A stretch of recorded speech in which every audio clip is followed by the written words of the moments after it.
सुषमा देवी की दोनों बहू आरती पाखी दरवाजे पर खड़ी होती हैं। तभी दहेज का सामान देखते हुए पड़ोसन कोकिला कहती है, सुषमा बहन, तुम्हारी बड़ी बहू को तो बढ़ चढ़कर दहेज मिला है। देखो तो एयर कंडीशनर, रेफ्रिजरेटर, गोदरेज की अलमारी, ड्रेसिंग टेबल, कितना कुछ दिया है। बड़े ही तगड़े खानदान से समधियाना जुड़ा है। सच में सुषमा बहन, तुम्हारी 5 उंगलियां तो घी में है, मगर एक बात हजम नहीं हुई। जेठानी इतने पैसे वाले घर की और देवरानी गरीब घर से है। इसके पीहर वालों ने कुछ चढ़ाया नहीं क्या? पड़ोसन मनोरमा के ऐसे पूछते ही सुषमा को आरती को नीचा दिखाने का मौका मिल जाता है। अरे चढ़ाया है ना मनोरमा बहन, ये 4 पुराने से पीतल के बर्तन मेरे छोटे बेटे की मती मारी गई थी। प्यार मोहब्बत के चक्कर में लव मैरिज करके ले आया इस गरीब बहू को, नहीं तो मेरे घर में तो डबल दहेज आता। अच्छा बहन, ऐसा क्या? अरे बस करो भाग्यवान, क्यों इन मोहल्ले के लुगाइयों के आगे अपने घर की बात उछाल रही हो। और आप सब भी बहन जी मेहरबानी करके अपने अपने घर जाइए। नमस्कार।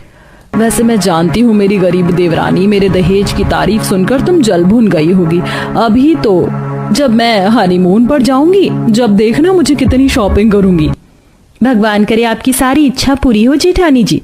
दोनों देवरानी जेठानी अपने कमरे में आ जाते हैं, जहाँ हार्दिक आरती से, माँ को और पाकी भाभी को कोई हक नहीं बनता कि वो मेरी पत्नी को अपमानित करे। तुमने कुछ बोला क्यों नहीं आरती? जाने दीजिए ना, हमने माँ जी के खिलाफ जाकर ये शादी की है, इसलिए तो खफा है, मगर आप देखिएगा मैं उनका दिल जीत लूंगी। कुछ देर में सुषमा पैसे वाली बहू पाखी के पास आती है। पाकी बहू, ये देखो, ये जोड़ा मैंने खास तुम्हारी मुंह दिखाई के लिए बनवाया, इसे पहनकर नीचे आ जाओ। माँ जी, फिलहाल तो मेरा मुंह दिखाई करवाने का कोई मूड नहीं है। मूड नहीं है? बहू ऐसे थोड़ी होता है। मोहल्ले की सारी औरतें नीचे जमा हो, केवल आधे घंटे के लिए चलकर बैठ जाओ। Oh God, this is too much mummy ji. मैंने कहा ना मेरा मूड नहीं है, तो फिर आप टिपिकल सास की तरह किचकिच क्यों कर रही हैं? जाइए जाकर मेरे लिए ऑरेंज जूस ले आइए, मुझे गर्मी लग रही है। पाकी की बदतमीजी भरी आवाज कमरे के बाहर पड़ोसन तक चली जाती है। हे भगवान, ये सुषमा की दहेज वाली बहू तो बड़ी घमंडी निकली। अब दहेज लेके आई है तो नखरे तो दिखाएगी ही। अड़ोसने पड़ोसने बात बनाकर चली जाती हैं। अगले दिन, पाकी बहू, ये लो मैंने खाना बनाने की सारी सामग्री मंगवा दी है, दूध, घी, पनीर, और ये रहा बाकी का राशन। बढ़िया सा खाना बनाकर खिला दो। जी मम्मी जी। माँ जी, मैं क्या बनाऊं खाने में, बता दीजिए, आपको क्या पसंद है? मेरे लिए खाना पकाने के लिए मेरी पाकी बहू है। तू जिसके साथ लव मैरिज करके आई है, उसी को बनाकर खिला। दोनों देवरानी जेठानी खाना बनाना चालू करती है। तभी जेठानी की माँ शिखा का फोन आता है। गुड मॉर्निंग मेरी लाडली बेटी, कैसी चल रही है हनीमून की तैयारी? शॉपिंग कर लिया? मम्मी, मेरी सास ने मुझे खाना बनाने में भिड़ा रखा है। हनीमून पर जाने का तो किसी ने टॉपिक भी नहीं छेड़ा है। पता था ये कंजूस मक्खी चूस मिडिल क्लास लोग तुझे हनीमून पर नहीं भेजेंगे, इसीलिए मैंने तेरे और दामाद जी की स्विट्जरलैंड की टिकट कटवा दी है।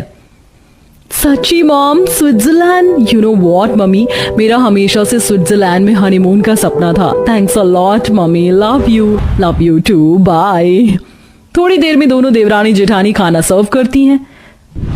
ये लो पाकी बहू, तुम्हारी पहली रसोई का नेक। वो अंग्रेजी में क्या बोलते हैं? हनीमून। मैंने तुम्हारे और अखिल के लिए वैष्णो देवी की टिकट करवाई है। ये सुनकर जेठानी पाकी एटीट्यूड झाड़ते हुए बोलती है, सासू माँ, आप ये टिकट कैंसिल करवा दीजिए, क्योंकि मैं और अखिल हनीमून मनाने स्विट्जरलैंड जाने वाले हैं और मुझे शॉपिंग भी करनी है। मगर पाकी बहू, विदेश जाने में तो वीजा लगता है, इतना खर्चा लगाने की क्या आवश्यकता है? सासू माँ, खर्च की चिंता आप मत कीजिए, क्योंकि मेरी मम्मी डैडी ने वीजा और हनीमून पैकेज का अरेंजमेंट करवा दिया है। सुषमा जी, जब बड़ी बहू घूमने जा रही है तो आरती बहू को भी घूमने फिरने के लिए भेजना चाहिए। बोल आरती बहू, तुझे कहाँ जाने की इच्छा है? बाबूजी, मैं और हार्दिक जी माता के दर्शन के लिए जाना चाह रहे थे, ताकि माता रानी के दर्शन के साथ हम अपनी शादीशुदा जिंदगी की शुरुआत करें। सुषमा जी, इस टिकट पर आरती बहू और हार्दिक को भेज देते हैं। वैसे भी तीर्थ करना सबके भाग्य में नहीं लिखा होता। अखिल, चलो हम दोनों आज ही शॉपिंग कर लेते, परसों की फ्लाइट है। पाकी, मुझे ऑफिस में थोड़ा काम है तो जा नहीं पाऊंगा। अरे तू जा अखिल, पाकी बहू तू मेरे साथ चलना, मैं तुम्हें बढ़िया सी दुकान में शॉपिंग करवा दूंगी, जान पहचान की दुकान है। माँ जी, क्या मैं भी आपके साथ चल सकती हूँ शॉपिंग के लिए? हाँ चल लियो, लेकिन अपने पति से पैसे मांग लियो, क्योंकि मैं तुझ पर फूटी कौड़ी भी खर्च नहीं करने वाली। फिर सुषमा दोनों देवरानी जेठानी को एक दुकान में लेकर आती है। तभी जेठानी, मम्मी जी, इस डाउन मार्केट दुकान से मैं कुछ नहीं खरीदूंगी। यहाँ तो एक एसी भी नहीं लगा है। वो देखिए सामने कितना हाई फाई मॉल है, चलिए वहीं से शॉपिंग करते हैं। खींचे मन से सुषमा मॉल में आती है, जहाँ छोटी से छोटी चीज पर भी बड़ा प्राइस टैग लगा था। तभी एक सेल्समैन आता है। आइए मैडम, बताइए क्या दिखाऊं आपको? ज्वेलरी, मेकअप, कपड़े, सैंडल। अरे भाई, मेरी बहू के लिए कोई चटक सी रंग की साड़ी दिखाओ जो इस पर खिले। शरा मम्मी जी, आपको बीच में टपकने के लिए किसने कहा? हनीमून मेरा है तो मैं खुद चूज कर लूंगी मुझे क्या चाहिए। आपका टेस्ट वैसे भी ओल्ड फैशन। बहुत सारे लोगों के बीच में घमंडी पाकी सास को झाड़ देती है। भैया, मुझे आइकॉनिक का काजल, लैक्मे की लिपस्टिक और मेबलिन का मेकअप किट दिखाइए। ये लीजिए मैडम, ये मेकअप किट केवल 25,000 का है। इतना सा मेकअप 25,000 का? ये तो बहुत ज्यादा है जेठानी जी। ये मॉल वाले आपको चूना लगा रही हैं। ओह हेलो मेरी गरीब देवरानी, तुम्हें किसी ने कहा क्या कबाब में हड्डी बनने को? देखते देखते जेठानी लाखों रुपए हनीमून की शॉपिंग पर उड़ा देती है। आरती, तुमने तो अपने लिए कुछ शॉपिंग की ही नहीं। जेठानी जी, इस मॉल में बड़ी महंगाई है।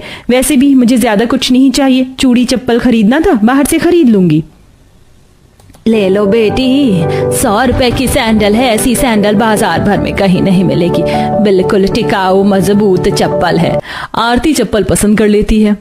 अम्मा, ये वाली चप्पल दे दो। और ये कांच की चूड़ी कैसे रुपए दर्जन है? 20 रुपए दर्जन है। 2 दर्जन दे दीजिए। अपनी गरीब जेठानी को सड़क पर से शॉपिंग करते देखकर पाकी उसकी खिल्ली उड़ाती है। तुम तो अपनी हनीमून पर ये 100 रुपए वाली चप्पल पहनोगी। सही है। जेठानी जी, मैं आपकी जितनी अमीर नहीं हूँ। इंसान की जितनी चादर हो उतनी ही पैर फैलानी चाहिए।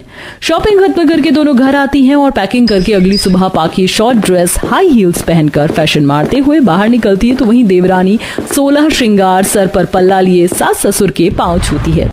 प्रणाम बाऊजी, माँ जी। खुश रहो बच्चों, अच्छे से घूमना फिरना। हो गॉड, ये देवरानी कितना ड्रामा करती है। अखिल डार्लिंग, कम ऑन, जल्दी आओ नहीं तो फ्लाइट मिस हो जाएगी। बहू, तूने ये कैसे कपड़े पहने हैं? ऊपर से न मांग में सिंदूर लगाया है, न गले में मंगलसूत्र पहना है। नई नई शादी हुई है तेरी। सासू माँ, हनीमून पर कौन करता इतना तड़क भड़क? अच्छा खासा मूड स्पॉइल करके रख दिया। जहाँ गरीब देवर देवरानी ट्रेन से सफर तय करके जाते हैं, तो वहीं अमीर जेठानी लाखों के एयर टिकट से स्विट्जरलैंड पहुंचती है, जहाँ दोनों महंगे होटल में ठहरते, महंगा महंगा खाना खाने पीने में सारे पैसे खर्च कर देते हैं। तो वहीं ससुर को हार्ट अटैक पड़ता है। मम्मी जी क्यों कॉल कर रही हैं सुबह सुबह? हेलो, नमस्ते मम्मी जी।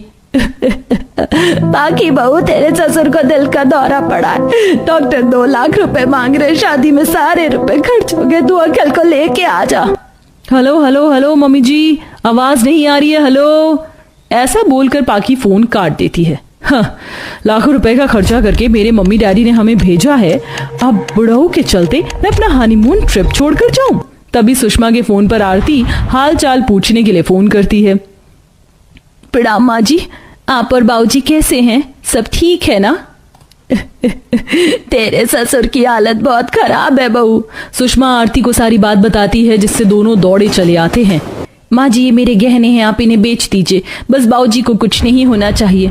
आरती के समर्पण को देखकर सुषमा अपनी करनी पर बहुत पछताती है। वहीं ऑपरेशन के बाद आरती अपने ससुर की सेवा पानी करती है। तो वहीं जेठानी कई दिन बाद लौटती है।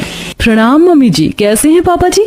खबरदार बहू, जो तूने अपने मुंह से मुझे मम्मी जी कहा तो तू यह खो चुकी है। अब मेरी केवल एक ही बहू है, आरती बहू। उस दिन आरती को वो अधिकार प्राप्त होता है जिसके लिए उसने कितने कड़वे तानों का घूंट पिया था। वहीं बाकी का कच्चा चिट्ठा जब उसके पति को पता चलता है, तो वह अब अपने सास और पति दोनों की नजरों में गिर जाती है। नेहा के मोटे ससुराल वाले रिश्ता पक्का करके जा रहे होते हैं कि तभी वहाँ निशा आती है और उन्हें जाते हुए देख सीधा नेहा के कमरे में जाती है। अरे यार, ये जो भैंस जैसे लोग तेरे घर आए थे, क्या तो इन्हीं के घर में जाएगी? अंकल आंटी को सोच समझ कर तेरा रिश्ता पक्का करना चाहिए था। तेरी सास, ननद, पति सब कितने मोटे हैं। तू परेशान हो जाएगी वहाँ खाना बना बना कर। और एक मेरे होने वाले ससुराल वाले हैं जो मेरे जैसे ही पतले हैं, बेचारे कितना ही खा लेंगे। निशा, अब तो रिश्ता पक्का हो गया है, मैं कुछ नहीं कर सकती, इसलिए तो मेरी ससुराल वालों का मजाक बनाना बंद कर। निशा को मजाक उड़ाता देख नेहा को बहुत बुरा लगता है और वो चाहकर भी रिश्ते के लिए मना नहीं कर पाती। इसी तरह कुछ महीने बीत जाते हैं और नेहा शादी करके मोटे ससुराल में चली जाती है और निशा पतले लोगों वाले ससुराल में। और आज दोनों की पहली रसोई थी। इतना छोटा सा ससुराल है मेरा और सब कितने पतले हैं यहाँ। क्या ही खाना खाते होंगे। सबके लिए 3 रोटी काफी रहेंगी और साथ में चावल भी तो है और ये हलवा भी है। आज निशा की पहली रसोई थी, क्योंकि उसके ससुराल वाले पतले थे इसलिए वो खाना भी कम बनाती है। पर जब ससुराल वाले खाने को बैठते हैं तो खाना कम पड़ जाता है। माँ, मेरी बीवी ने इतना अच्छा खाना बनाया है कि मेरा पेट ही नहीं भरा। निशा, थोड़ा सा और खाना बना ही दो तुम। आप लोगों को मेरे हाथ का खाना इतना अच्छा लगा कि आपने सारा खाना ही खत्म कर दिया। ये तो मेरे लिए खुशी की बात है। मैं अभी आप लोगों के लिए फिर से खाना बना कर लाती हूँ। इतना बोलकर निशा दोबारा से खाना बनाने के लिए रसोई में जाती है और खाना बनाकर लाती है, पहले जितना ही। तब कहीं जाकर उसके ससुराल वालों का पेट भरता है। वहीं गरीब नेहा भी अपनी पहली रसोई करती है, जहां वो खाने में कचौड़ी, पूरी, पराठे बनाती है और सभी को ज्यादा खाना परोसती है। अरे बहू, ये क्या कर रही है? खाना कम कर दे, इंसान ही हैं हम, और वैसे भी हम इतने मोटे हैं, अगर इतनी ज्यादा तेल वाली चीज खाएंगे तो फट जाएंगे, और हम इतना सारा खाते भी नहीं है। हाँ भाभी, हमारे घर में कोई भी तेल वाली चीज नहीं खाता और आपने बहुत सारा खाना बना लिया है। कल से थोड़ा कम खाना बनाना आप। पर मैंने तो हर सदस्य के हिसाब से खाना बनाया था, पर आप लोग कह रहे हैं तो कल से साधारण खाना बनाऊंगी और आज के अकॉर्डिंग कम खाना बनाऊंगी। पर आज तुमने पहली बार खाना बनाया है तो हम थोड़ा ज्यादा खा लेते हैं तुम्हारी खुशी के लिए। इस तरह अमित और उसके घर वाले नेहा के हाथ का बना खाना खाते हैं और खूब तारीफ करते हैं। इस तरह दोनों सहेलियों को पहली रसोई बहुत अच्छी जाती है। और अगले दिन जब रात को निशा फिर से खाना बनाती है तो वो कल का हिसाब रखकर खाना बनाती है। आज मैंने नान भटूरे और फ्राइड राइस बनाए हैं और कल की मात्रा में आज थोड़ा खाना ज्यादा ही है। कहीं ऐसा ना हो कि खाना ही बच जाए। कहीं खाना न बच जाए ये सोचकर निशा घर वालों को ज्यादा खाना देती है और ये देख सब हंसने लगते हैं। भाभी, खाना देने में आप इतनी कंजूसी क्यों करती हो? भला 2 पराठे और 1 नान और इतने से चावल से हमारा क्या होगा? अब जब सामने इतना अच्छा खाना रखा है तो इंसान की भूख बढ़ेगी ना कि कम होगी। माफ करना, मुझे लगा कहीं खाना ज्यादा ना हो जाए, इसलिए इतना ही दिया। वैसे और खाना रखा है, आप लोग खाना शुरू कीजिए। निशा के कहने पर उसके ससुराल वाले खाना शुरू करते हैं और उसकी नजरों के सामने ही कुछ ही देर में सारा खाना चट कर जाते हैं। फिर निशा उन्हें और खाना देती है और वो लोग खाते जाते हैं। उनके खाने के 2 राउंड और होते हैं और देखते ही देखते वो लोग सारा खाना खा जाते हैं और निशा के लिए खाना ही नहीं बचता। ये देख निशा हैरान हो जाती है। हे भगवान, ये लोग कितना खाना खाते हैं। आखिर इनका खाना जाता कहाँ है? देखने में तो सूखी लकड़ी है और खाने में हैवान। निशा दूसरे ही दिन अपने ससुराल वालों का खाना देख परेशान हो जाती है। तो वहीं नेहा काफी हैरान होती है, क्योंकि आज उसने पहले से भी कम खाना बनाया था और वो खाना भी बच जाता है। बस नेहा, मैं 2 रोटी से ज्यादा नहीं खा पाऊंगा। और भाभी, मैं तो चावल या रोटी में से कुछ एक ही खा सकती हूँ। कल से आप अगर चावल बनाओगे तो रोटी मत बनाना, और अगर रोटी बनाओगी तो चावल मत बनाना। मेरी ससुराल वाले बस गुब्बारे की तरह फूले हुए हैं, खाना तो ये लोग बिल्कुल भी नहीं खाते। जहाँ नेहा खुश थी तो वहीं निशा अपने ससुराल वालों से परेशान। समय यूं ही गुजरता है और निशा के घर वाले उससे बार खाना बनवाते हैं। ऐसे ही एक दिन निशा घर के बड़े बर्तन निकाल कर खाना भरकर बनाती है और वो लोग एक टाइम में ही सारा खाना खत्म कर देते हैं। बहू, इतने दिन में आज पहली बार तुमने हिसाब से खाना बनाया है। न खाना बचा और न ही कम पड़ा। वैसे खाने के बाद अगर कुछ मीठा हो जाए तो मजा आ जाए। माँ, तुमने तो मेरे मुंह की बात छीन ली। निशा, थोड़ी सी अब खीर बना दो, खीर खाने की इच्छा हो रही है। निशा अपने घर वालों के सामने कुछ नहीं बोल पाती और गुस्से में खीर बनाने जाती है और एक बड़ा पतीला भरकर खीर बनाती है और उन्हें खिलाती है। समय यूं ही बीतता है और बीतते समय के साथ निशा की भी परेशानी बढ़ने लगती है। मामी, आज तो चाइनीज पराठे बनाओ, बड़ा मन है खाने का। काजल, इतना भी मत खाओ, ज्यादा खाना भी सेहत के लिए अच्छा नहीं होता। अभी मैंने आप लोगों को फ्राइड राइस खिलाई थी और इससे पहले आप लोगों ने पोहे खाए थे। मैं थक जाती हूँ खाना बनाकर। मुझे समझ नहीं आता आप लोगों का खाना जाता कहाँ है। बहू, हम सिर्फ देखने के लिए ही पतले हैं पर खाते ज्यादा हैं। अगर हम पतले लोग खाना नहीं खाएंगे तो हम कुपोषित दिखने लगेंगे और तो है कि हमारे खाने पर नजर लगा रही है।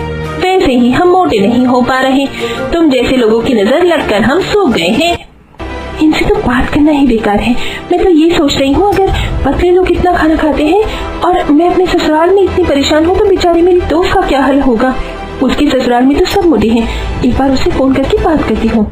खुद की परेशानी देख निशा अपने कमरे में जाती है और बैठकर अपनी दोस्त को फोन करती है और उससे उसके हाल समाचार पूछती है।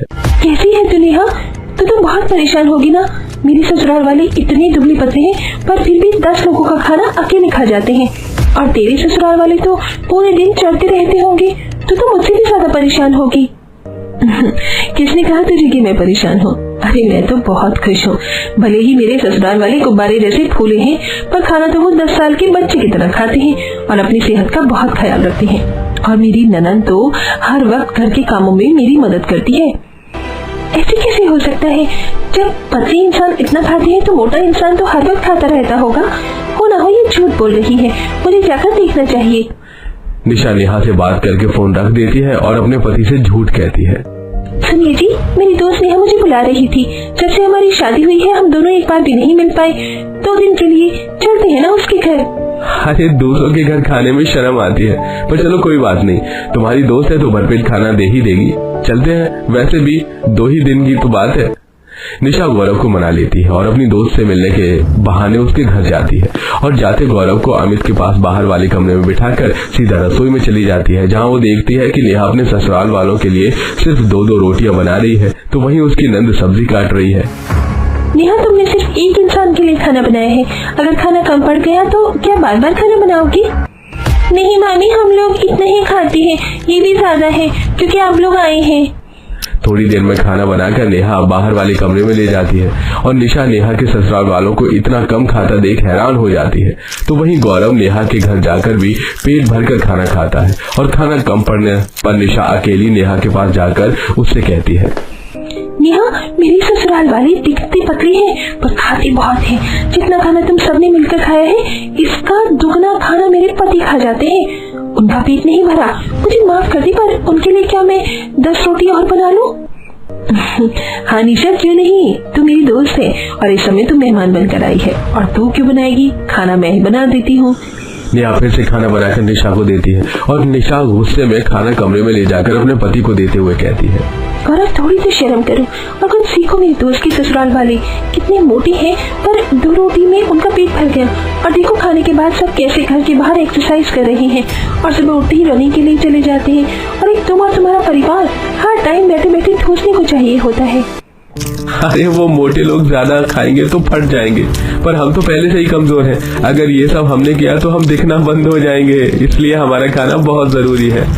निशा अपने पति को और कुछ समझा पाती तभी उसके पास काजल का फोन आता है, और उसे जैसे ही पता चलता है कि उसकी सास की तबीयत खराब हो गई है तो वो अपने पति के साथ अपने ससुराल आ जाती है, जहां वो देखती है कि उसकी सास उल्टियां कर रही है और पेट पकड़ कर लेती है, और उसके सामने खाना रखा है। हे प्रभु, क्या हो गया मुझे? किसकी नजर लग गई? मेरे सामने मेरे फेवरेट झाल मूली रखे हैं और मैं इन्हें खा नहीं पा रही। माँ जी, ऐसी हालत में भी आपको खाने की पड़ी है? ज्यादा खाने की वजह से ही आपकी तबीयत खराब हुई है। आप लोग इस बात को समझ क्यों नहीं लेते? कुछ इंसान का शरीर ही ऐसा होता है कि वो कितना ही क्यों ना खा ले, कभी मोटे नहीं हो सकते। हो ना हो आप लोगों को कोई सीरियस प्रॉब्लम है। तेरी ही नजर लगी है कलमों ही। माँ, डॉक्टर आ गए। डॉक्टर आकर अर्चना का चेकअप करते हैं और हंसते हुए अर्चना और उसके पूरे परिवार से कहते हैं, माताजी, आपके खाने को आपकी बहू की नजर नहीं लगी, बल्कि सच में ओवर ईटिंग की वजह से आपकी तबीयत खराब हुई है। लेकिन इंजेक्शन दे रहा हूँ, ठीक हो जाओगी। और आपकी बहू बिल्कुल ठीक कह रही है, मोटे होने के लिए हर समय खाना जरूरी नहीं है। वैसे भी आप सबको जेनेटिक प्रॉब्लम है, आपके घर में हर कोई पतला ही रहा है, इसलिए आप लोग भी पतले ही हैं। और अगर मोटा होना है तो खाना खाओ, पर लिमिट से खाओ। एक डाइट प्लान करो, कुछ योगा एक्सरसाइज करो। अगर ऐसे ही जबरदस्ती खाते रहे तो बहुत जल्द भगवान को प्यारे हो जाओगे। उस दिन डॉक्टर के समझाने पर सबको पूजा की बात समझ आती है, और अगले दिन जब सब लोगों के प्लेट भर खाना होता है तो वो लोग अपना खाना खुद कम कर देते हैं। भाभी, मोटे होने के लिए हम ओवर ईटिंग नहीं करेंगे। अब से हम अपनी सेहत का ख्याल रखेंगे। काजल की आवाज सुनकर और अपने ससुराल वालों को कम खाता देख निशा को बहुत अच्छा लगता है, जिसके बाद वो लोग न सिर्फ कम खाना खाते हैं बल्कि समय पर एक्सरसाइज भी करते हैं। और वहीं नेहा के ससुराल वाले भी अब पतले हो चुके हैं। माँ, जाने दो ना, देखो ना बाहर कितनी अच्छी बारिश हो रही है, बस थोड़ी देर में आ जाऊंगी। एक बार मना किया ना कि नहीं जाना, याद है ना जब पिछली बार बारिश में भीगी थी तो पूरे हफ्ते भर बीमार रही थी। आरती अपनी माँ से बार बार बारिश में भीगने की जिद कर रही होती है, लेकिन आरती की माँ जमुना उसे मना कर देती है। तभी उनके घर के बाहर एक बड़ी सी गाड़ी आकर रुकती है, जिसमें से आरती की बचपन की सहेली कृतिका उतरती है और सीधा आरती के घर आ जाती है। बाहर इतनी अच्छी बारिश हो रही है और तू है कि यहाँ घर में बैठी है। माँ मुझे जाने नहीं दे रही हैं। आंटी आप तो जानती हैं कि मैं और आरती बचपन से ही हमेशा साथ में बारिश के मौसम में भीगते हैं। प्लीज जाने दीजिए ना, प्लीज। कृतिका के कहने पर जमुना आरती को जाने देती है, जिसके बाद अब दोनों सहेलियां बारिश में भीगती हुई नाचने लगती हैं। कृतिका कितना मजा आ रहा है ना बारिश में भीगने में। बस अगर साथ में गर्मा गर्म पकौड़े और चाय होती तो मजा ही आ जाता। बस इतनी सी बात, तो चल मेरे साथ, मैं तुझे इस शहर के ऐसे रेस्टोरेंट में लेकर जाऊंगी जहाँ इस शहर के सबसे अच्छे पकौड़े और चाय मिलते हों। दोनों सहेलियां कपड़े बदलकर गाड़ी में बैठती हैं और रेस्टोरेंट जाकर गर्मा गर्म पकौड़े और चाय को एंजॉय करती हैं। कृतिका ये तो सच में बहुत बढ़िया पकौड़े हैं। आज तो सच में बारिश के मौसम में मजा ही आ गया। दोनों सहेलियां ढेर सारे पकौड़े खाती हैं और फिर बारिश में भीगने लगती हैं।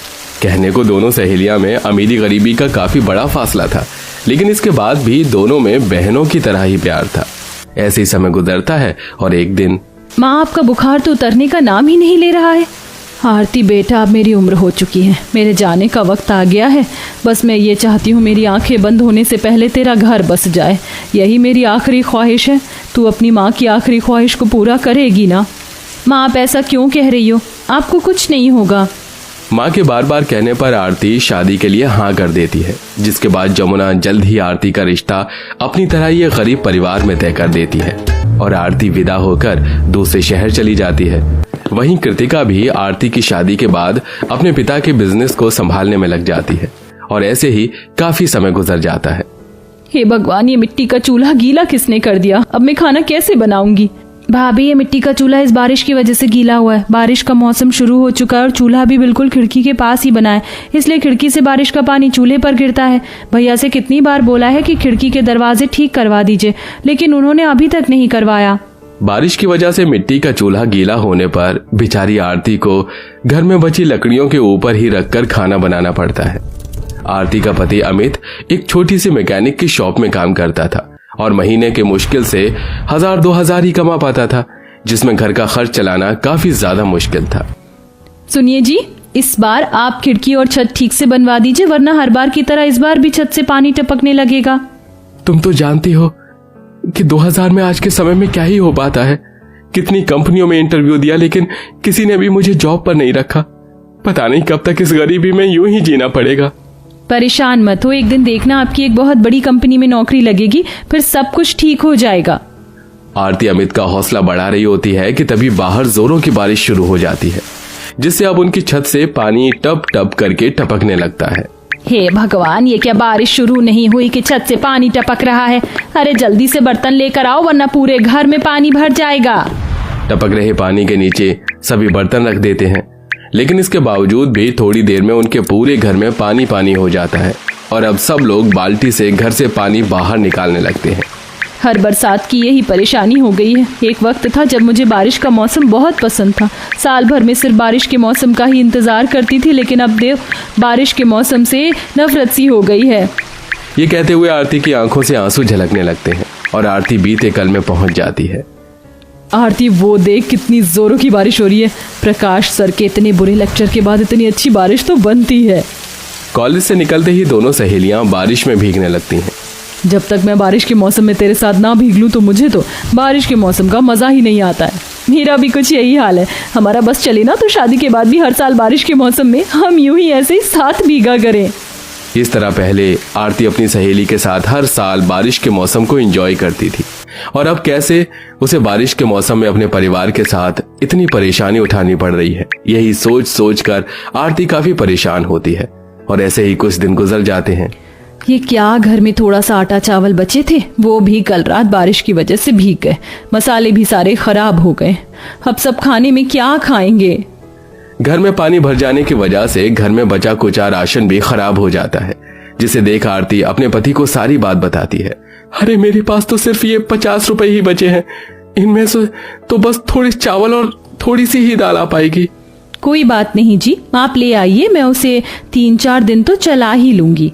अमित राशन की दुकान पर जाकर 50 रुपए के थोड़े से चावल और दाल ले आता है, जिसे 3-4 दिन खाकर पूरा परिवार अपनी थोड़ी बहुत भूख मिटा ही पाता है। हर दिन छत से टपक रहे पानी और बार बार घर में पानी भर जाने की वजह से पूरे परिवार को 2 पल के चैन से नींद भी नसीब नहीं होती। वहीं बारिश के मौसम की वजह से अब आरती की सास और नंद दोनों को ही टाइफाइड हो जाता है। डॉक्टर ने कहा है माँ जी और पायल को लगातार 1 हफ्ते तक इंजेक्शन लगेंगे, तभी जाकर ये दोनों ठीक हो पाएंगे। अब हम क्या करें जी, हमारे पास तो इतने पैसे ही नहीं हैं। मन तो कर रहा है कहीं जाकर डूब कर मर जाऊं। कितना बेबस पति और बेटा और भाई हूं मैं, अपने परिवार के लिए कुछ कर भी नहीं पा रहा हूं। इस बारिश के मौसम में सारा परिवार दुख, दर्द, मायूसी और परेशानी से जूझ रहा था। वहीं दूसरी तरफ राज, इस बार हमें किस शहर में जाना है? पास वाले शहर में ही जाना है इस बार हमें। हाँ, वहीं का कॉन्ट्रैक्ट मिला है। कृतिका अपने पिता के बिजनेस के संभालने के साथ साथ एक कॉन्ट्रैक्टर भी बन चुकी थी, जो अलग अलग शहरों में जाकर झोपड़ी और झुग्गियों में रहने वाले लोगों के लिए सरकार की मदद से पक्के मकान बनवाती थी। इस बार कृतिका जिस शहर में जा रही थी, उसी शहर में उसकी सहेली आरती का भी ससुराल था। कृतिका बड़ी सी गाड़ी में बैठकर एक झोपड़पट्टी वाले इलाके में जाती है और वहां के कच्चे मकानों को देखकर लिस्ट बनाने लगती है। तभी कृतिका की नजर एक औरत पर पड़ती है, जो छत पर बारिश के पानी को रोकने के लिए पन्नी बिछा रही थी। बेचारी कितनी परेशान है, बारिश के पानी को रोकने के लिए इन लोगों को क्या क्या करना पड़ता है। कृतिका उस औरत को देखकर काफी ज्यादा परेशान हो जाती है, लेकिन जैसे ही वो औरत छत पर पन्नी बिछाकर छत से उतरती है तो कृतिका उसे देखते ही रह जाती है, क्योंकि ये औरत कोई और नहीं बल्कि कृतिका की बचपन की सहेली आरती होती है। कृतिका भागी भागी आरती के पास जाती है। आरती, तू यहाँ? कृतिका, कैसी है तू? कितने सालों बाद तुझे देख रही हूँ। दोनों सहेलियां एक दूसरे के गले मिलकर काफी रोती हैं, जिसके बाद आरती कृतिका को अपने घर के अंदर लेकर जाती है। कृतिका देखती है कि आरती के सास और नंद बीमार हालत में बिस्तर पर पड़े हैं। आरती की छत से टप टप करके पानी टपक रहा है, वहीं घर के अंदर भी थोड़ा बहुत पानी जमा हो गया है। ऐसी हालत में अपनी सहेली को रहता देख कृतिका को काफी दुख होता है। तू पहली बार मेरे ससुराल आई है तो इस चारपाई पर बैठ जा। नीचे बैठेगी तो सारे कपड़े गीले हो जाएंगे। मैं तेरे लिए जल्दी से कुछ खाने को लेकर आती हूँ। आरती भागी भागी दुकान पर जाती है और एक 5 रुपए का बिस्किट और पैकेट लेकर चूल्हे पर लाल चाय बनाती है और अपनी सहेली को खाने के लिए देती है। जानती हूँ तुझे ये सब खाना पसंद नहीं, लेकिन वो क्या है ना, घर का राशन खत्म हो गया है और हमेशा यही राशन लेकर आते हैं, इसलिए जो कुछ था वही तुझे दे दिया। लेकिन जब तू अगली बार आएगी ना, तेरे मनपसंद पकवान बनाकर तुझे खिलाऊंगी। आरती को इस तरह अपने घर के हालात छुपाते देख कृतिका बड़ी मुश्किल से अपने आंसू रोक पाती है, जिसके बाद दोनों सहेलियां आपस में काफी सारी बातें करती हैं और शाम होने के बाद कृतिका अपनी गाड़ी में बैठकर वहां से निकल जाती है। जितना मैं आरती को जानती हूँ, अगर मैंने उसकी सामने से मदद की तो वो मेरी मदद नहीं लेगी, पर मैं अपनी सहेली को इस तरह रहता नहीं देख सकती। कुछ ना कुछ तो करना होगा मुझे। अगला दिन हो जाता है। अमित हर रोज की तरह काम पर जाने के लिए निकलता है। तभी उसे एक पोस्टमैन चिट्ठी देता है। वो चिट्ठी जैसे ही अमित खोलता है तो उसकी खुशी का ठिकाना नहीं रहता। आरती, अरे मेरी एक बहुत बड़ी कंपनी में नौकरी लग गई। पूरे 1 लाख रुपए सैलरी है मेरी। सच कह रहे हैं आप? मैं कहती थी कि एक दिन सब कुछ ठीक हो जाएगा। अमित नौकरी ज्वाइन कर लेता है और सिर्फ कुछ वक्त में अच्छी नौकरी की वजह से पूरे परिवार के हालात भी सुधर जाते हैं। और अब एक बार और कृतिका आरती से मिलने के लिए उसके ससुराल आती है। आरती, तुम्हारा घर तो बहुत सुंदर है। होगा क्यों नहीं, तुम्हारी वजह से जो मिला है। मैं जानती हूँ कृतिका, मेरे पति को जो नौकरी मिली है वो तुम्हारी वजह से ही मिली है। मुझे माफ कर देना, अगर मैं तेरे सामने से मदद करती तो तू खुद कभी मेरी मदद नहीं लेती, इसलिए मुझे ये सब करना पड़ा। मैं तेरा एहसान कैसे चुकाऊं, मुझे कुछ समझ नहीं आ रहा। अगर तू ना होती तो शायद आज भी हम वैसी ही जिंदगी जी रहे होते। चल अब जल्दी से रोना बंद कर और देख, बाहर फिर से बारिश शुरू हो गई है। बारिश को देख दोनों सहेलियां एक दूसरे को देखकर मुस्कुराती हैं और फिर से पहले की तरह जाकर बारिश में भीगती हैं।